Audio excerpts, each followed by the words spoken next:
Make sure I'm turned on here. I am.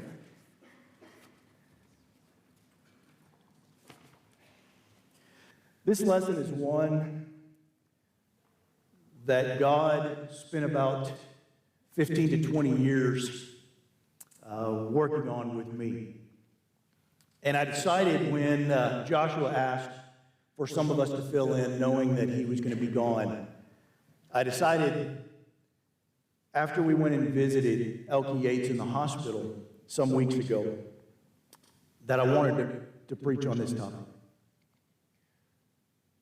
So Elkie, if you happen to be watching online, just know that we love you and we miss you. We pray for you. And I know that your strength will encourage all of us. Why do God's people suffer? It's actually a difficult question. When I gave David Hurt the topic of this title, he's like, well, I'm a Cowboys fan. I can do this one. So he had some easy songs ready to pick. The one thing I asked for was that last one. That's my favorite song in the world. What strength of faith to write that song with the devastation that was being faced at that time. I want you to look at this list as we go through it, and I want you to find the ones that hit your heart. The loss of a spouse or a child. Some form of a life-threatening or severe diagnosis such as cancer. Divorce. Dealing with parents' divorce. A child or a family member that walks away from God and you're helpless to stop it. Loss of a job or extreme financial struggles for an extended period of time. A child that is born with a serious physical or mental disability. Physical abuse or emotional abuse from a spouse or close loved one. Persecution for your faith. That's one that's coming more and more in America. Extreme loneliness. Severe physical pain from an illness or disease or injury that cannot be fully affected. Sometimes just with age. A personal or close family member that struggles with addiction. Loss of your freedom or imprisonment or one that's close to you. False testimony or lies against you. Extreme levels of it. That kind of goes along with unjust prosecution or lawsuits. How about moving away from loved ones, friends, family, maybe being forced to take a new job? Those who have been in the military, I'm sure that this is a difficult one. There are so many trials that we face, and I would imagine that each one of us, with any bit of seasoning, probably has a few of those that we can relate to. And as we just read in Psalms, God is with us in those trials, but I want to look at the reasons that we go through these things. Because some people, in fact, working with kids a lot, I get so many questions. Why? Why am I going through this? Why is God letting me deal with this? It can be a relatively difficult question, and I hope we get some answers tonight. But the Lord is near to the brokenhearted. He saves those who are crushed in spirit. And we can have absolute confidence in that. So we're going to look at some of the reasons for our struggles. There's about 4 that I really came up with that I wanted to address. The first is sometimes kind of forgotten, but we all live in a lost world. We live in a world that has been destroyed by our sin.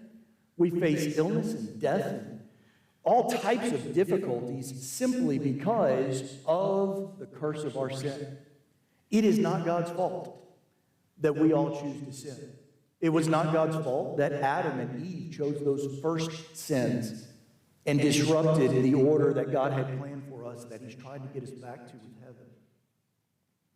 A lot of times, though, it's not even something that we've done. It's just simply the sin of others around us. It is amazing how loved ones, close friends, co-workers, when they sin, the ripple effects can catch us. And so sometimes it's the sin of others. A lot of times, it's our own sins. We sin, we mess up. And God, being the perfect Father, lets us be disciplined for those sins. And then finally, we're also going to look at this idea of a refining fire and the crucible of life. It kind of is intermixed with all of those other issues. It could be that God simply allows our own sin, the sin of others, or just circumstances to put us in the fire to purify some of the impurities that we all have. So let's start off with just the general curse of sin. We will all face illness. We're all going to face the decay of our bodies with any age, loss and pain, despair, hopelessness, death. You can see that up there. This is the curse of our sin. We deserve sin. We deserve death because of our sin. It even says in Genesis chapter 3, when God was pronouncing this curse, it's focused more on the toil of the ground, no longer just giving ease of life. But I think it applies in a lot of different ways. Cursed is the ground because of you. And interesting that it says, in pain you shall eat of it all the days of your life. Isn't that one of the greatest things when we think about suffering? All of those things that we mentioned, doesn't it revolve around pain? Just pain. Something I forgot to mention too. Colton, you're sidelined for this one. If we go a little bit over, it's okay.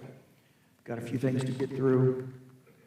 Deanna teases me that I have never, ever finished anything early, but I'm going to work on it tonight. So we shall see. Generally, when you get up here and you give a message from God's pulpit, you want to put the focus on God. I'm going to spend a little bit of time, though, talking about some things that affected me some time ago.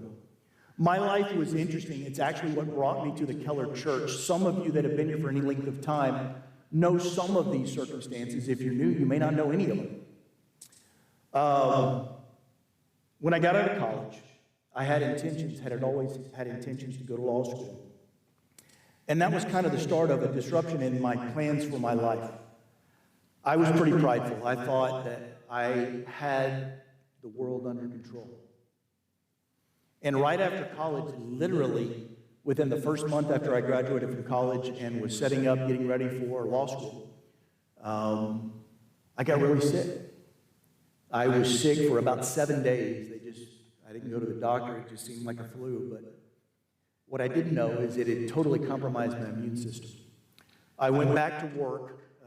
I started work right after college doing some temporary accounting work, because that was what my degree was in for law school. And I ended up in an environment that was still a smoking environment. And with a compromised immune system, all of a sudden my body went haywire. I thought I was having a heart attack. My heart was racing. I couldn't breathe. I was having a lot of effects from it. Ended up going to the emergency room. They said, we can't find anything. And it started a trial of several months, over a year, where I finally found some doctors that just said, this is just the result of your immune system being knocked down. There for a time, they thought I had MS. And so I went from being a 22, 23-year-old college athlete, prime of life, thought I had everything under control, to thinking I had a debilitating, life-threatening, or life-altering illness. I put off law school for a year and was just trying to get through to it.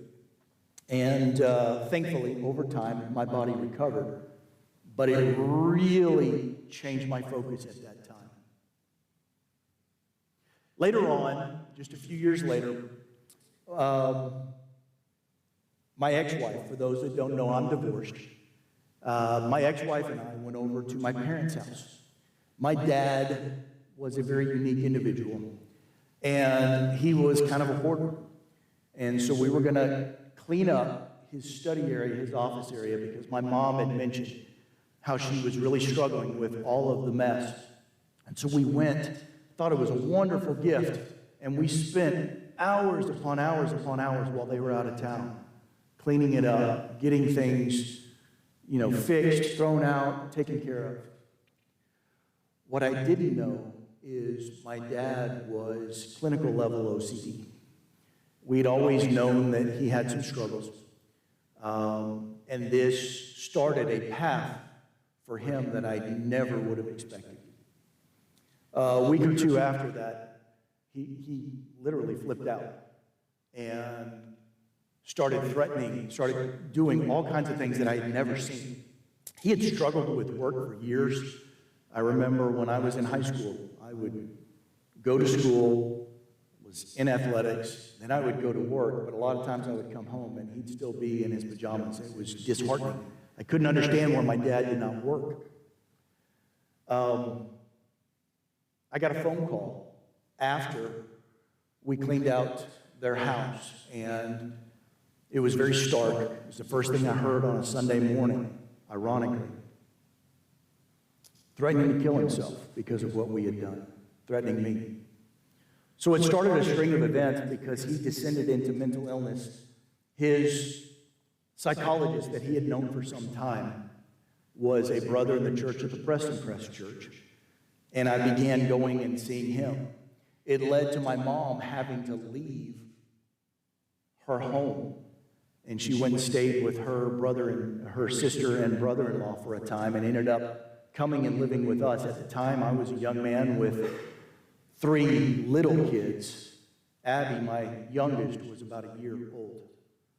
And all of a sudden, I ended up with my mom living with us, 3 little kids, and this doctor of my father was telling me, Steve, this is serious.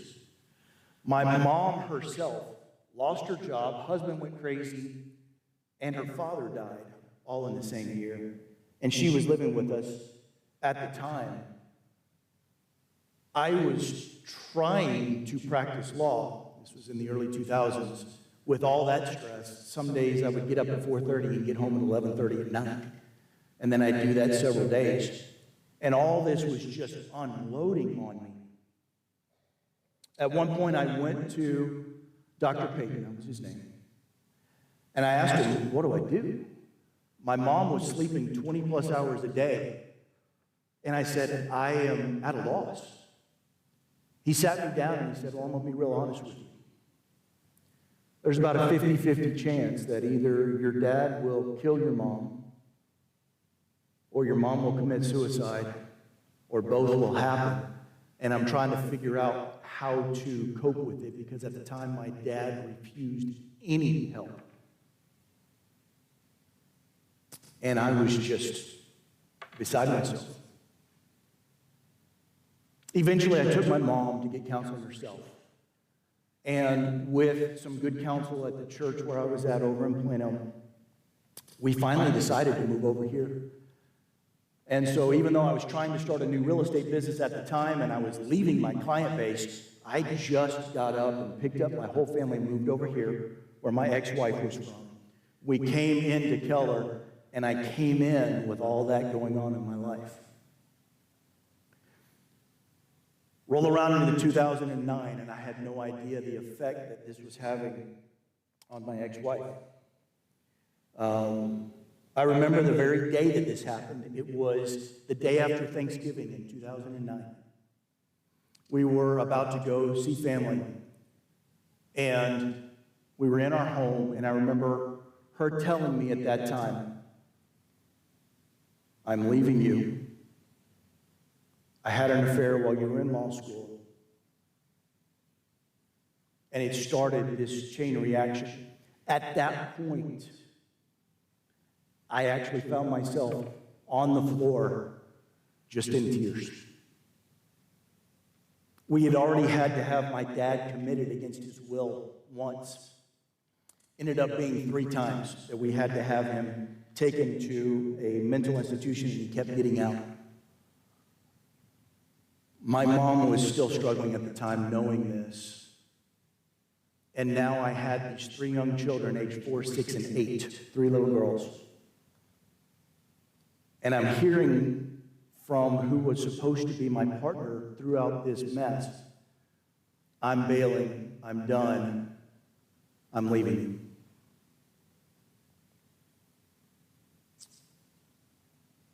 God does amazing things when he puts us in those moments, though. And I'm going to share a little bit later how God used these moments on me and the blessings that came. But I made a decision.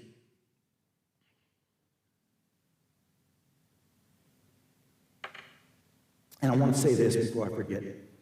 I have a few people I need to thank.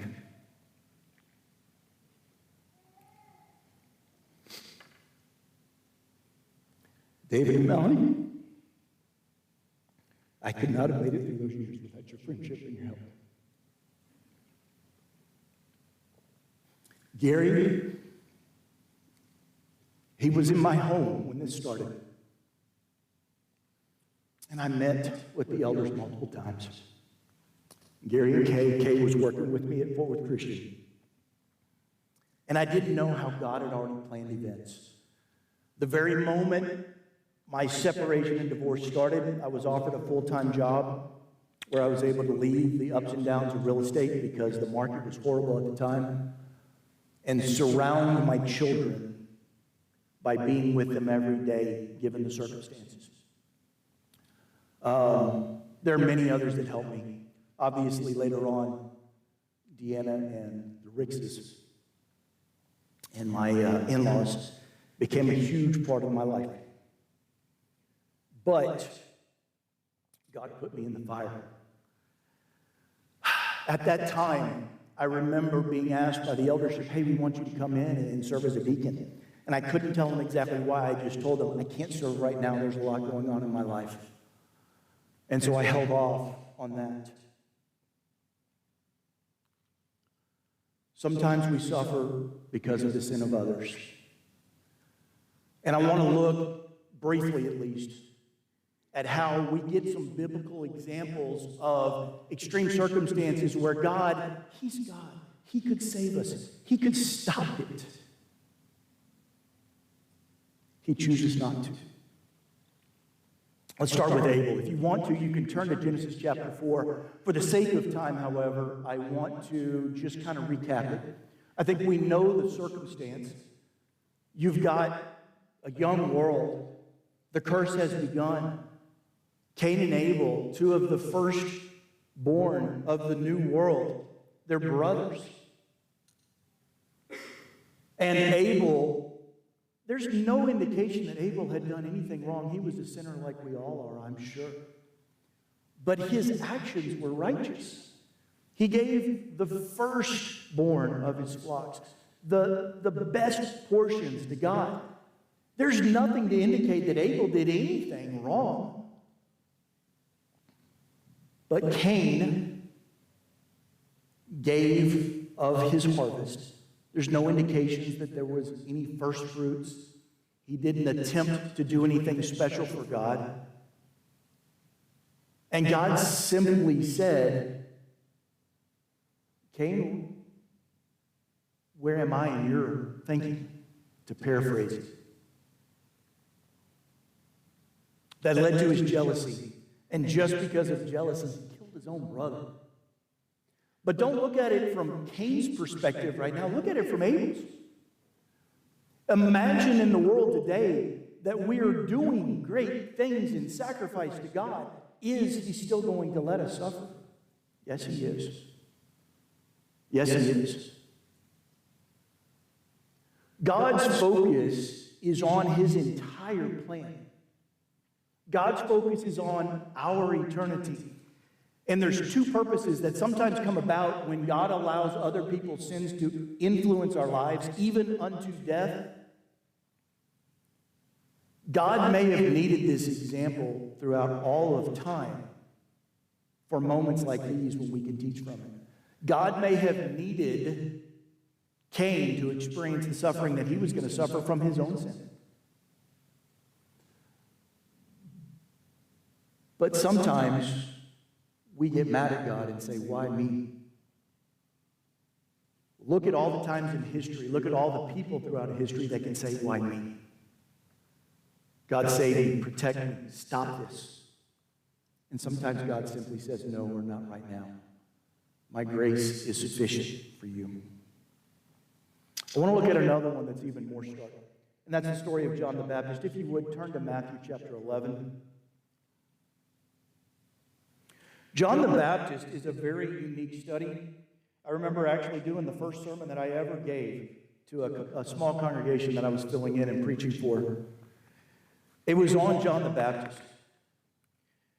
Think about his life. First of all, his parents had to wait till an older age to have him.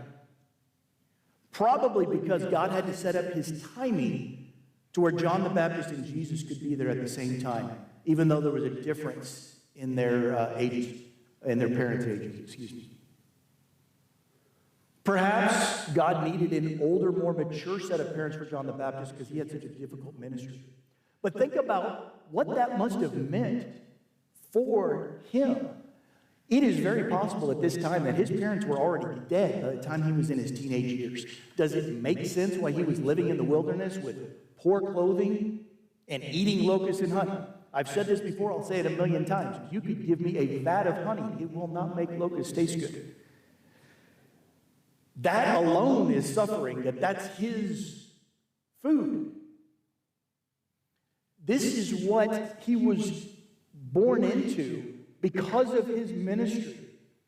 And yet, he went and he prepared the way for Jesus, knowing he was going to get none of the glory. He went and he started teaching about the need for repentance of sin, because the Israelites, the Jewish peoples, they were all wrong. They had it all wrong. He had to set it up for Jesus' ministry. And then he was imprisoned because of his preaching and because he was righteous. He looked at the king and feared God more than man, and he said, "You're living in adultery. This is wrong." He was put into prison, and then he had his head cut off. Now, look at Jesus' reaction in Matthew chapter 11, verse 11.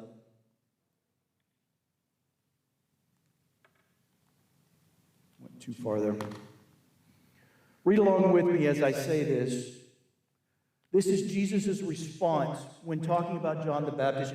"Truly I say to you, among those born of women, there has arisen no one greater than John the Baptist." Just stop there. He talks about the coming kingdom and the greatness of it. But listen to that. At the crowd he was talking to, Jesus said, nobody on this earth ever has been greater than John the Baptist.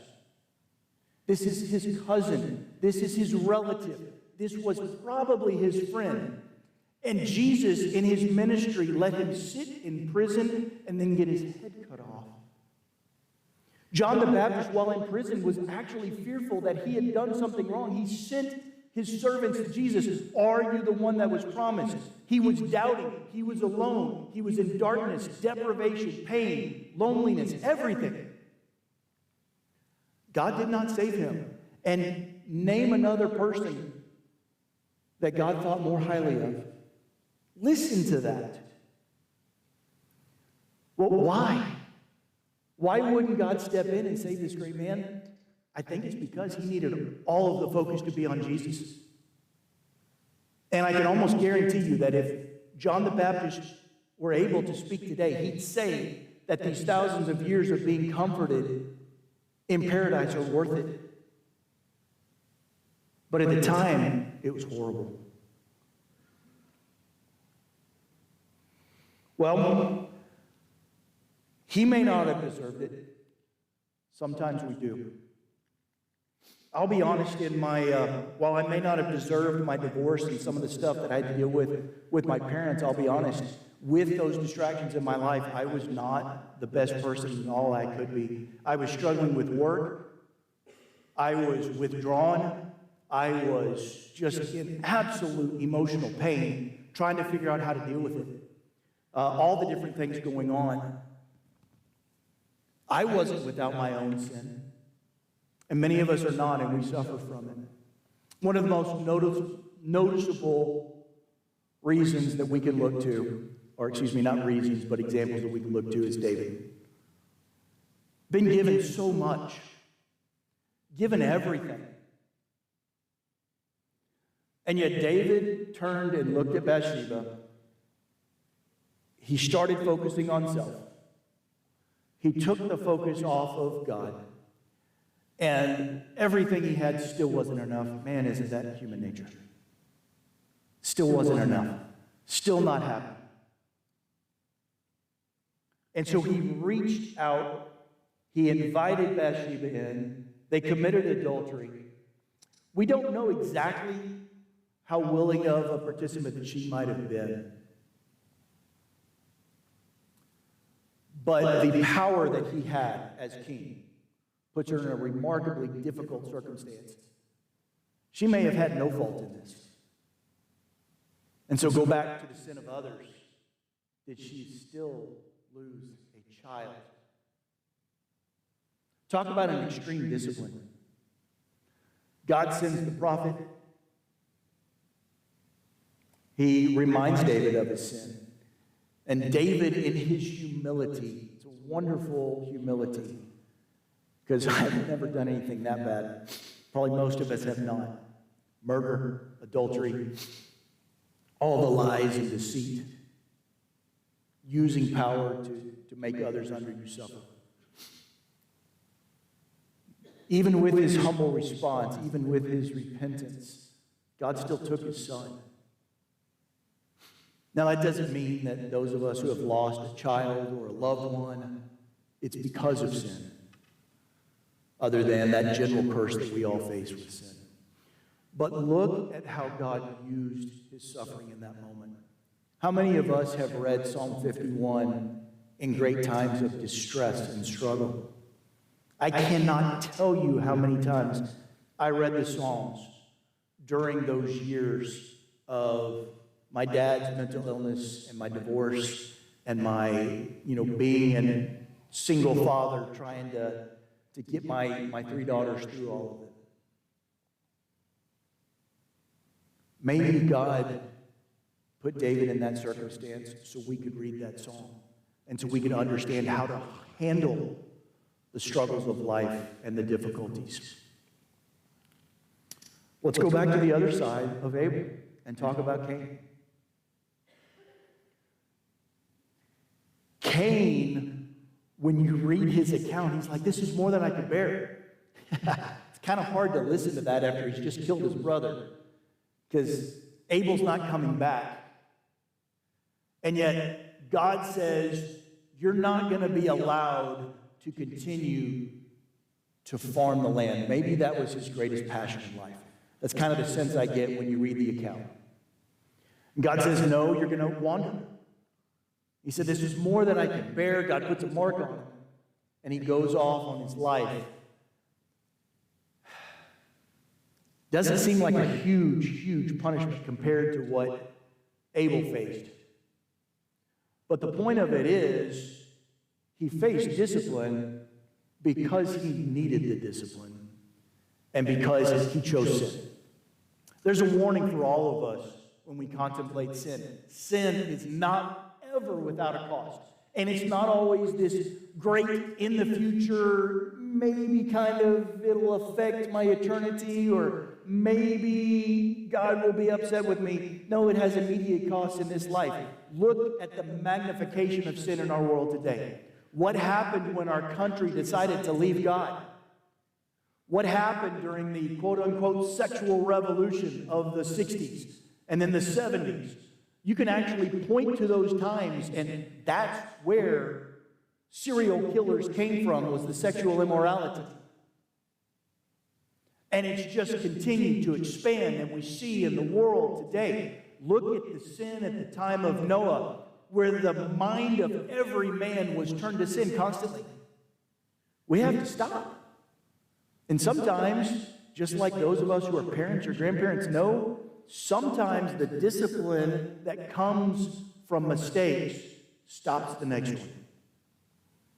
Learn from our sins and the discipline that God allows us to face, or from the discipline of others.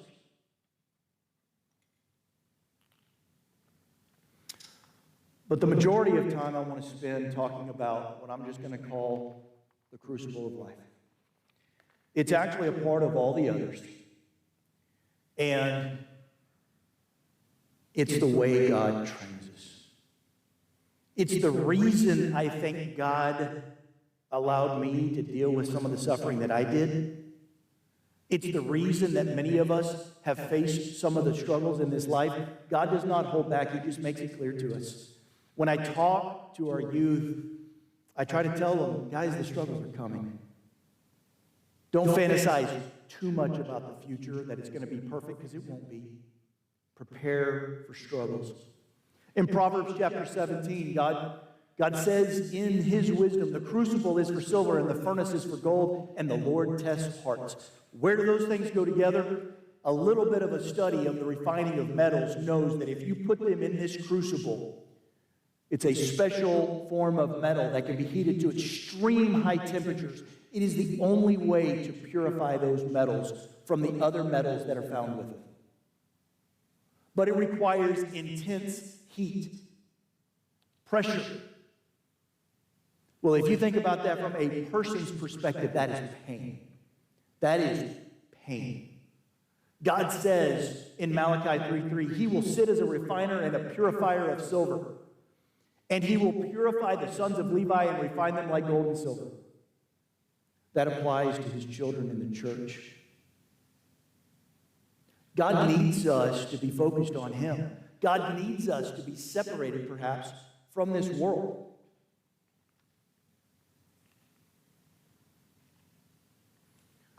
I look at the scenario of anybody that's ever been through basic training in the military. Is there anybody in here that has an image of that being easy or fun or without pain or trials? Probably not. For those of you that have been through them, I bet you can look back to those days and see how those difficulties made you stronger as a person, more disciplined. God knows it too. There's a lot of times that when we face the intense difficulties of life, we are forced to make the only choice that ever matters in our life. I'm convinced that there's just one choice in our life, and every other choice revolves around it, God or not God. And when everything is scoured away, and that was me, when I found myself on the floor in tears, my entire life falling apart, I turned to God in prayer, and I said, God, please help me. I remember actually praying fervently as I'm sitting in a court situation and I'm hearing the statistics of children of divorce that deal with sexual immorality, deal with drug abuse, addiction, running away from home, poor grades, and everything else. And I've got these 3 little girls and a spouse that I am no longer trusting or in a covenant with. And I remember telling God, please help me protect my children. And the amazing thing was, God already was. I had the ability, because of circumstances, to put some things in my divorce decree, that forced my ex-wife to keep my children at Fort Worth Christian, where I teach. So I was able to give them real solidity in their life, in spite of all the changes. On top of that, I was able to enforce by giving up monetary things, which at that point, I didn't care about money. Where I was able to have my children with me in church every single Sunday and Wednesday. It's the craziest divorce decree that was ever out there. My attorney said, I've never seen anything like this.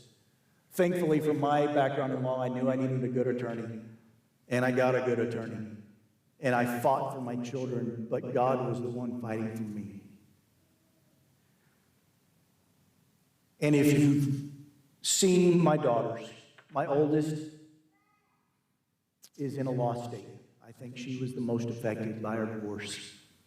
But if you've seen my older two daughters, and I'm not even talking about my stepkids right now, hopefully you can see in Abby and Ashley, there was some effect of some of these things that God helped do. Abby graduated just this past spring. But look at what God says about all of this. Hebrews chapter 4 and verses 5 through 6. My son, do not regard lightly the discipline of the Lord, nor be weary when reproved by him. For the Lord disciplines one he loves, and he chastises every son that he receives. Deanna kind of teased me about this. After some of the struggles I had, I actually can pray for God's discipline to correct me, because I desperately want heaven for me, for my family, for all my children, for my church family. Sometimes the discipline can be needed. I want to tell you another story. I'm not going to share a name. But years and years ago, I was close friends with a preacher at a different church. And he gave a similar sermon to this one about the struggles of life. And he shared the story of his autistic son. His son was nonverbal autistic, so very high-level disability. And he had a lot of physical ailments along with that. He said that the doctors told him that he was going to need several procedures that were very painful. And they could not sedate him. They literally had to strap this young man down in his teen years, who couldn't talk, to a table. And they asked my friend, the minister, we need you to go stand at his head, and we need you to hold his head so that he can see you, because he's not going to understand the pain that he's going through. And he said it was a stark reality to him.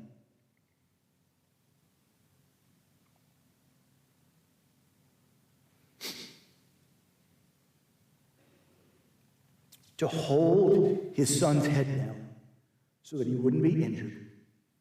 And he looked him in the eyes, and his son was looking back at him with fear and pain he could not understand. Dad, why are you holding me in this pain?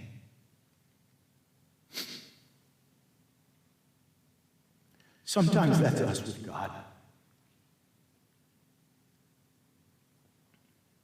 Your spouse dies, especially in an extreme circumstance where it's very unexpected.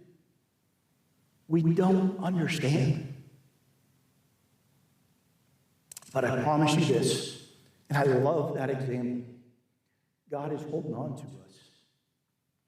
He's looking down, and he knows for the fulfillment of his plan in some capacity. He needs us to persevere.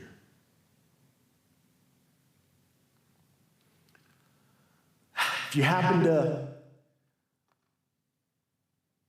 see it this summer, I gave one of the summer series on the fiery furnace. And Daniel is one of my favorite subjects in the Bible. What a remarkable man.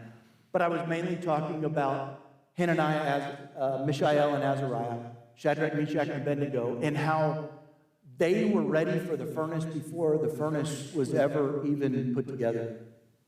I remember stating in that lesson that the fire for them that was much hotter was the destruction of Jerusalem. They were probably noble children. They probably watched their own parents die or be enslaved. They were mutilated and made eunuchs. They were torn into another land at probably a teenage year. Forced through all of this, by the time that fiery furnace came about, God had gotten them through all that. It was no struggle at all. And they looked at that king and they said, do what you want. We will serve God. You want to know why we suffer? That's strength. Because once you've stood through the fire, your faith cannot be shaken. You can survive the other tests, and what a testimony you can give. I thought about putting Job in here, but it's too easy. So I chose some other examples, but look at Job. Why did Job suffer? Simply because God, I think, wanted his example for all time for all of us to read when we suffer. I'm not positive, but I'm pretty sure that's the main reason God allowed Job to suffer, because a righteous man, wonderful man, lost all of his children, lost all of his possessions. Yes, he got more children and more possessions, but the devastation of his family, the devastation of being deserted by his friends, by even his wife, and yet God did that for us so we can look to him and say, God's got me. I can make it through this. But this is not a message of despair or suffering. This is a message of hope and of conquering. Look at Revelation chapter 2 and verse 10. I think many of us are aware of this passage. It's actually, it's one we went through this morning in the teens class as we're talking about Revelation. But God, speaking to one of the churches, says, do not fear what you are about to suffer. Behold, the devil is about to throw some of you into prison that you may be tested, and for 10 days you will have tribulation. And for 10 days they will have that great tribulation at that time. Be faithful unto death. Some of them probably died. God didn't save them. And I'm going to give you a crown of life. That's the hope. We were here for Jesus. We know about Jesus. In my life, let me share what God did with me. God provided me the circumstances I needed to try to shelter my family. And I didn't know what was coming. I met my wife, Deanna, ironically, when we were both still previously married in the Keller Church, down there at my now nephew's 5-year-old birthday celebration. She was actually going to church at the same church that I used to go to and help plant, and knew a lot of the people that I know. If you ever want some interesting stories, just ask me about all the plans that God had for us. And guess who my divorce counselor was throughout all of this process that I was going through? It was my future father-in-law, Dan Flournoy. I didn't even know Deanna at the time, but I got to sit with him, and he would just meet me once every week or two, counsel me, keep me focused on God, and keep me stable. And I was able to make it through. Directly during those experiences, when I was offered the job at Fort Worth Christian full-time. I had been part-time and doing my real estate business. I taught Bible for 2 years in the middle school. Because of the suffering and the pain and all of that stuff that I was going through, it was the most remarkable thing that they had ever seen. I got to teach a Bible class, and it was a class that I was teaching with Kevin Langford at the same time on baptism and the like. I took some of those things. I took some of my pain and my fears about my children. I just poured into those young men. Within the span of about 8 weeks, some of you may remember this, I was able to baptize like 6 young men that were probably not churched. So much so that I got to know all the people at the College Hill Church because I had to meet the preacher and we had to use their baptistry. And it was happening like every week for several weeks. I don't know exactly what fruits came from some of those young men that were baptized. They were not in church here.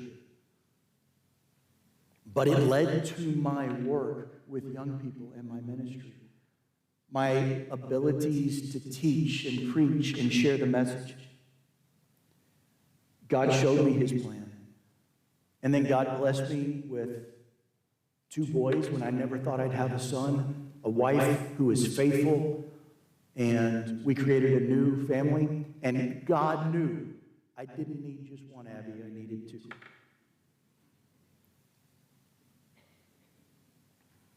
If you are one that is struggling right now, if you're in that fiery pit, please reach out to others as I was able to and have shared tonight.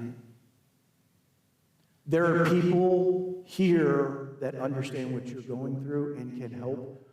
Brothers and sisters, we must be a family, a real family. We have to share each other's burdens. That's a calling. That's a blessing. Do not be afraid because of shame. Do not be afraid because of wanting to stay private. Let us pray. Let us be with you. Let us support you because God may have great plans for you from this. If you are struggling, let us know. If you have not taken the one main step in life to escape from all these struggles, please consider putting on Christ in baptism. If not tonight, soon. Please allow him to work on your heart as he worked on mine. And as we stand and sing here in just a second, remember our goal is that crown. Because this song that we're going to sing is going to be so much more beautiful in heaven. But we've got to make it there, and we've got to hold fast while we stand and sing.